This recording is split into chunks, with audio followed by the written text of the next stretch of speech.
ঢাকার আন্তর্জাতিক অপরাধ ট্রাইব্যুনালের এজলাসে সেদিন বাতাস ভারী ছিল। বাইরে হাজার মানুষের ভিড়, কেউ নীরবে চোখ মুছছে, কেউ স্লোগান দিচ্ছে, কেউ শুধু তাকিয়ে আছে আদালতের ফটকের দিকে। ভেতরে নিস্তব্ধতা এমন যেন সময় থেমে গেছে। বিচারক কক্ষের ঘড়ির কাঁটা টিকটিক শব্দে এগোচ্ছে, আর সবাই অপেক্ষা করছে এক নাম উচ্চারিত হওয়ার, শেখ হাসিনা। চেয়ারের পেছনে গম্ভীর মুখে বসে আছেন বিচারপতি গোলাম মোর্তজা মজুমদার। তার কণ্ঠের ভারে যেন পুরো ঘর কেঁপে উঠল। আসামি শেখ হাসিনাকে মৃত্যুদণ্ড প্রদান করা হলো। এক সেকেন্ড নীরবতা, তারপর যেন পৃথিবী ফেটে গেল। বাইরে থেকে আসছে কান্না, মাইকে গর্জন, ভেতরে দাঁড়িয়ে সাংবাদিকদের ফ্ল্যাশের ঝলকানি। ইতিহাসে এমন দিন আগে কখনো আসেনি।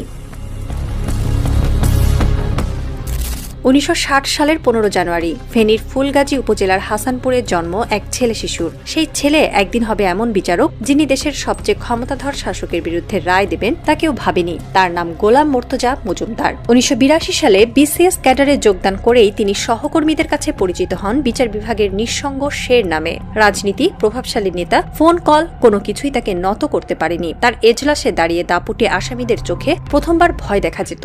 বারবার পদোন্নতি থেকে বঞ্চিত হয়েছেন, দূর দূরান্তে বদলি হয়েছেন, তবুও আপোষ করেননি। একবার কোনো প্রভাবশালী এমপি ফোনে বলেছিলেন, স্যার একটু সাহায্য দরকার। উত্তর ছিল সংক্ষিপ্ত, আমার কলম আল্লাহ ছাড়া কাউকে ভয় পায় না। যে সরকারের সময় তাকে পদোন্নতি থেকে বঞ্চিত করা হয়েছিল, সেই সরকারের প্রধানের বিচার করার দায়িত্ব আজ ইতিহাস তার হাতে তুলে দিয়েছে।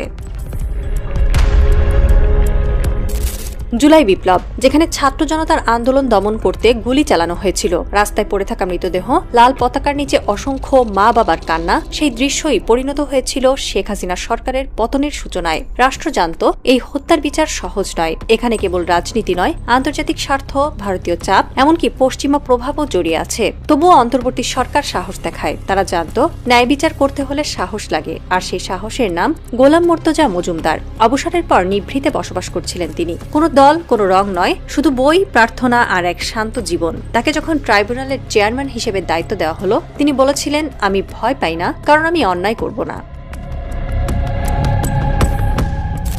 এই বিচারের মেরুদণ্ড ছিল রাষ্ট্রপক্ষের team. Chief prosecutor Tajul Islam এবং তার সহযোগী ব্যারিস্টার নাবিলা রাত দিন এক করে সাজিয়েছিলেন মামলাটি। তাজুল আদালতে দাঁড়িয়ে বলেছিলেন, এই রায় শুধু একজন নেতার নয়, হাজারো শহীদের রক্তের দাবি। তারা আদালতে উপস্থাপন করেন হাজার পৃষ্ঠার নথি, ডিজিটাল ফুটপ্রিন্ট, অডিও রেকর্ডিং এবং সিসিটিভি ফুটেজ। সেই ফুটেজে দেখা যায় কিভাবে আন্দোলনের দিন গণভবন থেকে আসা নির্দেশে পুলিশ বাহিনী গুলি চালিয়েছিল।